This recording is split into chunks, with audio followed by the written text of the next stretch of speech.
জুলাই জাতীয় সনদের আইনি ভিত্তি, পিআর পদ্ধতিতে জাতীয় নির্বাচন সহ ৫ দফা দাবিতে বুধবার দুপুরে নারায়ণগঞ্জ প্রেস ক্লাবের সামনে মানববন্ধন করেছে ইসলামী আন্দোলন বাংলাদেশ নারায়ণগঞ্জ মহানগর শাখা।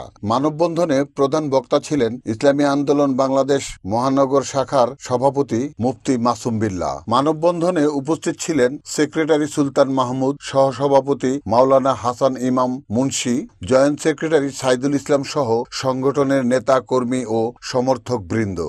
জুলাই সনদের আইনি ভিত্তির জন্য সব রাজনৈতিক দল ঐক্যমত হয়েছে গণভোটের ব্যাপারে।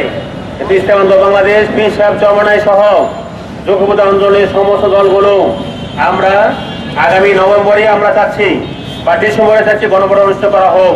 শুধু একমাত্র বিএনপি বলতেছেন আমরা নির্বাচনের দিন গণভোট করা হোক।